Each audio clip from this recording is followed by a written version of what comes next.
Entre joie et souffrance, la vie nous bouscule. Là au milieu, comment recevoir la consolation dont nous avons besoin? Vous écoutez En vol d'ailes, et dans cet épisode, on explore quels sont les chemins qui apaisent, réconfortent et allègent la tristesse. Bienvenue sur En vol d'ailes, le podcast qui soutient votre envol. Je suis Rachel, coach certifiée, et j'aborde avec vous des thèmes de développement personnel pour nous permettre de nous épanouir et vivre des relations harmonieuses. Bonjour, malheureusement des malheurs arrivent, que ce soit des épreuves, des difficultés, des pertes, des problèmes, des maladies, de la souffrance. Fondamentalement, vivre implique de souffrir, de vieillir et de mourir. Ce sont les impondérables auxquels nous faisons tous face en tant qu'êtres humains. Ça fait partie de la vie. Mais cela n'en est qu'une partie, car heureusement, les belles choses, l'amour, le bonheur, la joie font aussi partie de la vie. Vivre, c'est aussi aimer, être aimé, c'est beau et c'est une chance. Tout ceci, ce n'est pas une balance qui s'annule, malheur vs joie. C'est simplement la vie avec des joies et des souffrances qui se heurtent et se succèdent sans cesse. Ainsi, les joies, le bonheur, les consolations n'annulent pas nos souffrances, mais peuvent les alléger et nous aident assurément à vivre. Comme souvent, l'envie de vous parler de ce sujet a surgi de mes interrogations. Face à des gros malheurs, la perte d'un enfant, une maladie grave, quelle attitude soutenante adopter? Bien souvent, je me retrouve profondément touchée, émotionnellement, bien intentionnée, mais maladroite, ne sachant pas vraiment quoi faire, quoi dire. J'avais envie d'apprendre ce qui aide dans ces moments-là. J'avais acheté des livres pour ça, et un livre en particulier était resté dans mon armoire non lu. Et pour ma part, ce n'est souvent pas pour rien que je choisis tel ou tel livre à tel moment de ma vie. Bref, j'ai repris ce livre sur les consolations au moment où j'en avais personnellement besoin. Ce qui était parti d'un intérêt pour être une aide pour autrui, s'est avéré une aide pour mes défis personnels. Je n'ai pas fait face à un gros malheur. Par contre, j'ai vécu des mois de déséquilibre où la tristesse a pris une grande place. J'ai eu besoin d'espace, ce qui a mené entre autres à la pause de ce podcast. Durant ce temps, il y a eu une part d'action. J'ai questionné ce que je vivais, identifié ce qui n'allait pas, et je me suis mise en mouvement pour y remédier. Et il y a aussi eu une part de consolation. Comme il y a de la matière, je vais aborder ce thème en 2 volets. Aujourd'hui, nous verrons comment recevoir la consolation dont nous avons besoin, et dans le prochain épisode, nous verrons comment la donner autour de nous.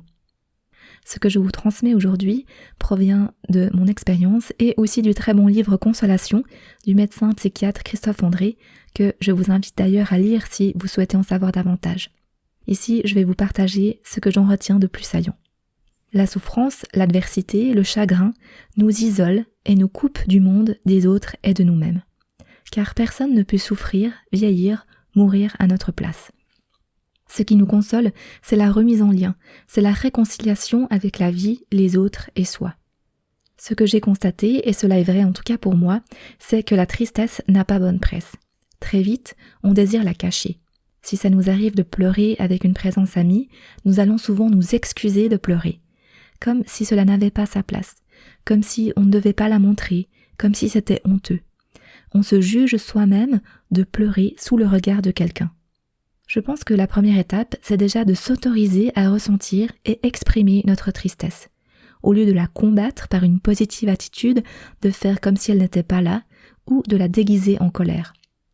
Une émotion est une messagère, elle a un message à nous délivrer, et elle est une énergie dans notre corps. La tristesse nous appelle à lâcher quelque chose, à pleurer une perte, quelle qu'elle soit. Elle nous ralentit et nous invite à nous arrêter un moment. Je pense qu'une des raisons qui nous retient de la laisser s'exprimer, c'est la crainte d'être submergés par elle, comme si elle allait nous engloutir. Et même si nous pouvons avoir cette sensation, elle n'est que passagère. De mon expérience, je sais que la tristesse exprimée est le prélude pour un renouveau, même si souvent je l'oublie sur le moment. Et parfois oui, la tristesse peut durer très longtemps, cela dépend évidemment quelle perte et quelle souffrance nous traversons. Face à de gros malheurs, certaines tristesses ne passent même jamais totalement. Une fois que nous nous sommes autorisés à ressentir et à exprimer notre tristesse, il viendra un temps pour une prochaine étape, celle de la consolation. La consolation peut intervenir très rapidement, à l'image d'un enfant consolé d'une égratignure au genou qui retourne jouer illico presto. ou elle peut mettre plus de temps à se frayer un chemin selon ce que nous traversons. La consolation est comme un don, et la recevoir est un acte d'auto-bienveillance. Accepter d'être consolé, c'est accepter d'être faible, d'être aidé et de recevoir. Cela a un lien certain avec l'humilité. À noter que ce besoin d'être consolé n'est pas pareil au besoin d'être plaint. Dans la plainte, on ne veut pas être consolé, mais être remarqué, voire admiré. On ne tire aucun prestige quand on a besoin d'être consolé. Pour être consolé, et ça nous concerne tous en tant qu'êtres humains, vu qu'on traverse tous des moments de souffrance et de tristesse, il s'agit de se détacher de soi pour aller vers autre chose que la souffrance. Il s'agit d'ouvrir son regard et de voir le monde tout entier. Pas seulement ses laideurs et ses douleurs, mais aussi ses beautés et ses bontés. Les chemins de la consolation sont nombreux. Nous en explorerons 5, en dehors de la consolation qui peut intervenir bien sûr au travers des mots ou des gestes d'une personne. Chacun de ces chemins a contribué à la consolation dans ma vie. Mais rappelons-nous, nous seuls pouvons nous y engager. Personne ne peut y aller à notre place. Premier chemin, la nature. La nature est souvent une source immense de réconfort. Plusieurs études montrent à quel point la nature est bénéfique à la santé de l'être humain. Et elle est aussi consolante. Avec douceur, elle élargit notre attention à autre chose que notre peine et elle nous offre un sentiment d'appartenance à plus grand que nous. Elle nous expose à une beauté simple. La nature nous parle par ses variations longues, par son rythme tranquille, tout en étant changeant. Observer la nature apaise et captive. Je l'ai remarqué face aux roulis incessants des vagues sur la plage, aux nuages suspendus dans le ciel, aux plantes qui grandissent et s'épanouissent, ou la faune qui s'affaire tranquillement. S'arrêter et prendre le temps d'observer, c'est un temps de suspension face à la peine ou aux pensées sombres qui nous assaillent. Le spectacle de toute vie fait renaître un peu de vie en nous. Deuxième chemin, l'action et le divertissement. La souffrance nous fige, nous immobilise, nous replie sur nous-mêmes. Et ces comportements de repli et d'immobilité aggravent nos ressentis douloureux, d'où le réconfort apporté par le mouvement et l'action. L'action et le divertissement réorientent notre attention vers une occupation extérieure. Ils sont comme un médicament antidouleur qui ne résout rien, mais qui diminue la douleur. L'action et le divertissement nous soulagent donc dans un premier temps. Dans un deuxième temps, ils peuvent aussi nous consoler, par leur remise en lien avec autrui dans une action partagée, avec le monde et avec soi en nous sentant capables d'agir. Il s'agit bien sûr de bien doser pour ne pas tomber dans l'écueil de l'action qui devient une drogue. Une action simple et réconfortante, très simple, c'est la marche. On revient au primitif, à l'essentiel, à l'instant présent. On avance au lieu d'être immobile. Les pas qui s'enchaînent apaisent les émotions et nous font sortir au dehors. Troisième chemin, l'art. L'art, c'est l'ensemble des créations humaines qui visent à provoquer une émotion chez autrui, et si possible, une émotion qui modifie notre vision du monde. Les fonctions de l'art sont de nous redonner espoir, de rendre digne la souffrance et d'élargir notre vision du monde. L'art peut d'abord nous consoler en captant notre attention et en la détournant un moment de nos ruminations. L'art peut ensuite nous faire éprouver des émotions agréables, et elle peut aussi nous consoler en nous décentrant de nous-mêmes, en nous mettant en lien avec d'autres humains ayant aussi souffert.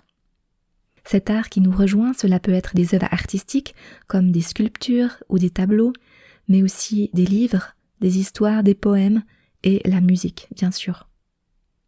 En parlant de musique, Christophe André mentionne la nostalgie comme étant une émotion qui nous remet en lien avec soi et avec son passé.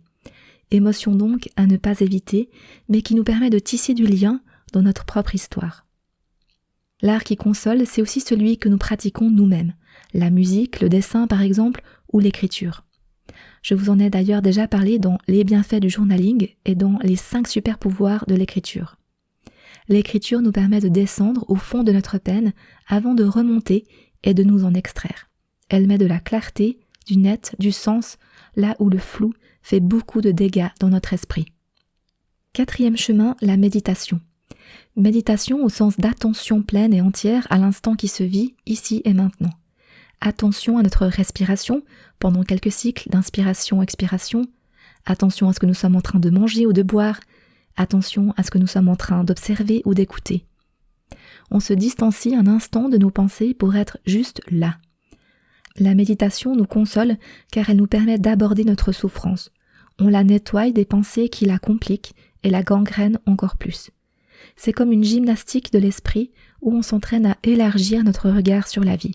Ce n'est pas une fuite, car ensuite bien sûr on revient dans la vie tourbillonnante, mais on emporte avec soi cet espace de calme, de force, de créativité et de flexibilité. 5e chemin, la foi.